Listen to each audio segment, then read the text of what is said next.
Radhe Radhe friends, हमारे YouTube channel में आपका बहुत बहुत स्वागत है। बंधुओं, माघ शुक्ला जया एकादशी सर्व सिद्धि प्रदायक माघ मास के शुक्ल पक्ष की इस एकादशी का नाम जया एकादशी है। इसके व्रत में भगवान कृष्ण की केशव नाम से पूजा की जाती है। इस व्रत को करने वाले को भूत प्रेत पिशाच आदि निकृष्ट योनियों में जाने का भय नहीं रहता और अनेकों जन्म के पाप नष्ट होकर इस लोक और परलोक में सभी सुख प्राप्त होते हैं। श्री कृष्ण भगवान बोले, हे राजन, माघ मास की शुक्ल पक्ष एकादशी का नाम जया है। इस एकादशी के व्रत से मनुष्य भूत प्रेत पिशाच आदि की योनि से छूट जाता है। अतः इस एकादशी के व्रत को विधि पूर्वक करना चाहिए। हे राजन, मैं एक पौराणिक कथा कहता हूँ, उसे सुनिए। एक समय इंद्र स्वर्ग लोक में राज्य करता था। वहाँ अमृत का पान कर नंदवन में अप्सराओं के साथ आनंद पूर्वक क्रीड़ा करता था। एक समय इंद्र अपनी इच्छा अनुसार अप्सराओं के साथ रमण कर रहा था, उन्हें नचाने लगा। उस जगह गंधर्व गान कर रहे थे। वहाँ गंधर्वों में प्रसिद्ध पुष्पदंत तथा उसकी लड़की चित्रसेन की स्त्री मलिन ये सब थे। उस जगह मलिन का लड़का पुष्पवान और उसका लड़का माल्यवान था। उस जगह पुष्पवती नामक एक गंधर्व लड़की माल्यवान को देखकर उस पर मोहित हो गई और कामवाण से चलायमान होने लगी। उसने अपने रूप सौंदर्य हाव भाव आदि के द्वारा माल्यवान को वश में कर लिया। हे राजश्री, वह पुष्पवती अत्यंत सुंदर थी। उसके लक्षण अत्यंत सुंदर थे। पुष्पवती की ऐसी सुंदरता को देखकर माल्यवान भी उसके ऊपर मोहित हो गया। अतः यह दोनों कामदेव के वश में हो गए। परंतु फिर भी इंद्र के बुलाने पर नाच गाने के लिए जाना पड़ा और अप्सराओं के साथ अपना गान शुरू किया। यद्यपि वह नाच गा रही थी, परंतु कामदेव के प्रभाव से उनका मन न लगा और अशुद्ध गाने लगी।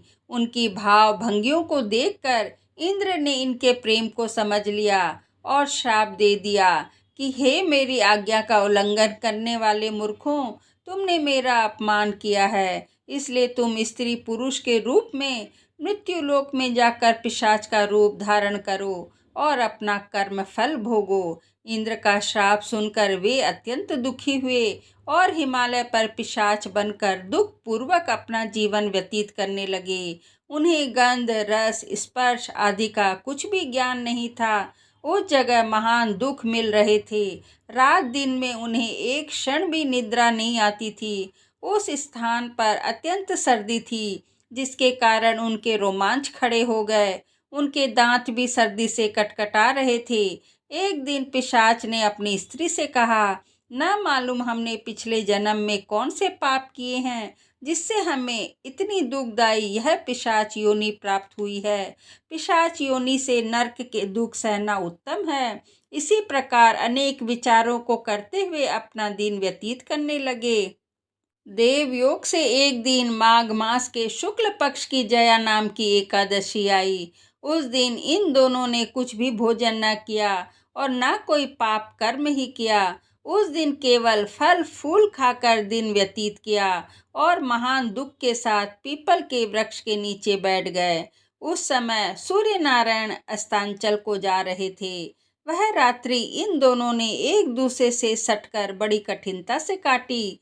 दूसरे दिन प्रातःकाल होते ही भगवान के प्रभाव से उनकी देह छूट गई और अत्यंत सुंदर अप्सरा को गंधर्व की देह धारण करके तथा सुंदर वस्त्र तथा आभूषण से अलंकृत होकर स्वर्गलोक को चले गए।